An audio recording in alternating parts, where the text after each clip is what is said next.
Dans cet accord d'armement, Marie-Aline, figure aussi l'armement qui est associé, donc les missiles. Le président parlait tout à l'heure des Hammer, qui sont des bombes guidées françaises qui pourraient être livrées dans les 3 prochaines années. Il y a aussi le système de défense antiaérienne santé de nouvelle génération, le Mamba. Il est en cours de développement et dispose de capacités d'interception étendues contre les missiles. Il était exposé tout à l'heure à Villacoublay.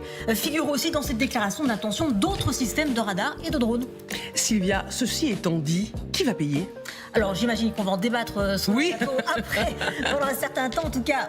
Parce que la réponse n'est pas très claire. Voilà, sans la maintenance, l'appareil nu, sans la formation des pilotes, les armements associés, etc., eh bien, ça vaut un prix minimum de 80 millions d'euros. L'Ukraine n'a évidemment pas les moyens d'acheter ces avions. Plusieurs possibilités, solliciter les Européens, tout en sachant qu'il y a d'autres avions de combat en Europe. Il y a aussi l'Eurofighter, l'avion suédois Gripen. Et d'ailleurs, effectivement, Volodymyr Zelensky a signé le mois dernier une lettre d'intention en vue d'acquérir 100 à 150 de ces avions produits par Saab.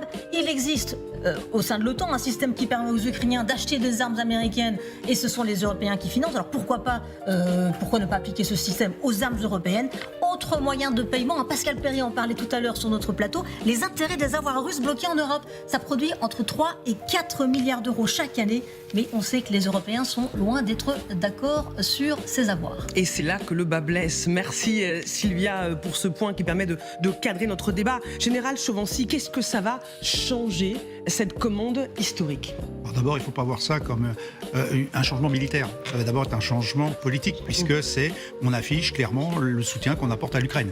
Ça a été dit, il faut des années avant de produire tout ce qui est demandé. Il faut d'abord définir le financement. La lettre d'intention qui a été signée n'est pas un contrat, c'est simplement on va étudier les différentes phases pour mener à bien ce projet. Ensuite, comme ça a été dit aussi, en gros 45 avions produits par an du côté de chez Dassault, avec déjà 240 à exporter. Avant qu'on dégage des lignes de production, ça prend un certain temps. Il faut 3 ans pour fabriquer un Rafale, il ne faut pas l'oublier. Oui. En revanche, Dassault a ouvert en 2025 une nouvelle usine à Cergy, effectivement ultra moderne, pour contribuer à la fabrication des Rafales. Donc en fait, pour nous, il y a un intérêt. C'est-à-dire qu'on va développer cette industrie et soutenir encore plus Dassault, qui a quand même quelques difficultés, non pas financières ou de production, mais dans sa concurrence avec les Européens, notamment dans le cas de l'avion du futur.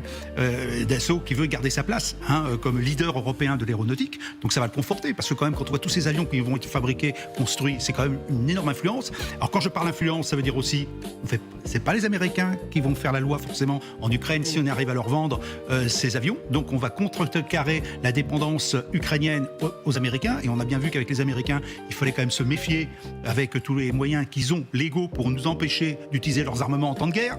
Donc ça va être bien aussi. Et puis on a parlé des drones. Alors je vais rebondir un peu sur les drones. Je ne suis pas certain que ce soit nous qui soyons les mieux placés pour fournir des drones aux Ukrainiens aujourd'hui. Parce que quand même les Ukrainiens ont largement montré qu'ils étaient nettement meilleurs. En revanche, on est aussi dans la co-construction, la co-fabrication des drones, parce que les Allemands sont en train de construire des usines, ils sont en train de prendre le marché, de travailler avec les Ukrainiens. Et en fait, je pense qu'on est aussi dans une concurrence franco-allemande sur le domaine des drones et des armements en général. Je ne parle pas des chars. Il y a une concurrence interne. Et je crois que si on met tout ça ensemble, on voit bien la difficulté et la position surtout du président de la République, qui est en train de mettre la France en position de leader.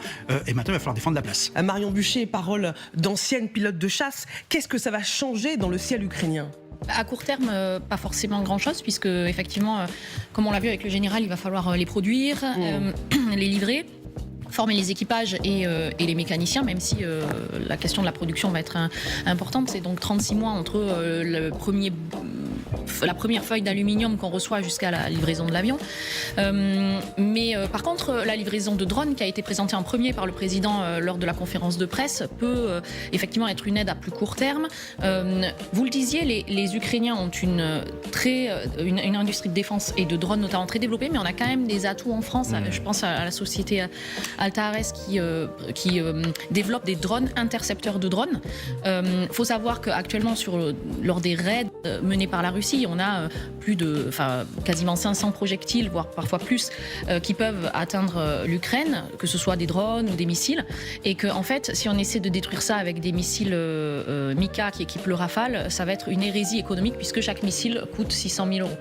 Donc les drones peuvent par contre être quelque chose qui aura un effet à plus court terme. Mais la question, Arthur Königsberg, c'est aussi est-ce que la France a les moyens de son ambition envers l'Ukraine? Parce qu'on sait que ce sera dans quelques mois, quelques années, cette livraison de Rafale, et aussi qui va les payer. Question. Il y a plusieurs questions. Hein, c'est la question la plus dure, surtout que personnellement, je pense que la France a plus de moyens que d'ambition dans son soutien à l'Ukraine, sur effectivement cette question de qui va payer ces 100 rafales, enfin c'est jusqu'à 100 rafales, c'est encore un peu flou, là est toute la question. Et effectivement se pose la question, lorsque le président de la République répond à cette question lors de la conférence de presse et évoque les différents systèmes de financement et qu'il évoque par exemple SAFE, c'est un programme de financement européen pour les pays européens, pour leur réarmement, etc. On ne voit pas bien dans quelle case les pays européens pourraient utiliser les subventions qu'ils reçoivent de l'Europe pour acheter des rafales français et les donner à l'Ukraine. Si c'est l'Europe également ou les pays européens qui doivent financer ces rafales, se pose aussi la question de la concurrence européenne. C'est-à-dire que pourquoi les Allemands, les Italiens, les Espagnols qui ont l'Eurofighter accepteraient que de l'argent européen aille dans une centaine de rafales pour l'Ukraine. Il y a aussi cette concurrence-là. Donc effectivement, sur le financement, c'est assez flou. Mais moi, je rejoins complètement ce qui a été dit. L'enjeu de cette visite aussi, il y a cette annonce de cette centaine de rafales qui, évidemment, fait la une. Mais ce qui se passe de plus important, à mon avis, c'est sur les drones. C'est sur les drones, c'est sur la création d'un partenariat stratégique de long terme entre des industriels français et des industriels ukrainiens. Même si le général Chovancy nous disait, finalement, c'est comme les Ukrainiens qui sont plus en avance que les Français. Oui, mais les Ukrainiens, sur ce front. Je suis d'accord avec le général, mais les Ukrainiens sont très demandeurs de coproduction, de co-création, et surtout parce qu'ils savent que dans certains domaines, notamment peut-être l'intelligence artificielle, il y a des Français qui ont quelques atouts. Alta Ares était évoqué, Alta Ares est déjà en Ukraine. C'est-à-dire que Alta Ares est une société qui, la nuit, dans le ciel ukrainien, fait la chasse aux Shahed. Et c'est-à-dire qu'ils savent qu'aujourd'hui, leurs outils, leurs drones, leurs logiciels sont capables de détruire des Shahed dans le ciel ukrainien. Donc aujourd'hui, avec cette montée en puissance, ces partenariats entre Français et Ukrainiens, ça va certainement permettre à cette société de demain produire de plus en plus de drones et de les livrer à l'Ukraine. Et ça, c'est essentiel. Ça, c'est du court et du moyen terme. Et ça, c'est essentiel aujourd'hui pour la défense et l'architecture de sécurité de l'Ukraine. Sur le reste, effectivement, c'est très intéressant d'un point de vue de la communication stratégique et politique parce que c'est une réponse de Macron et Zelensky à la volonté du Kremlin de dire demain après la guerre, il faudra une Ukraine démilitarisée. Et là, c'est une réponse à la fois de Macron et de Zelensky et des Européens, des Suédois qui l'ont fait il y a quelques semaines, de dire non, l'Ukraine sera très armée par les Européens demain pour faire face potentiellement à la menace russe si cette guerre venait à s'arrêter. Vincent Crouzet.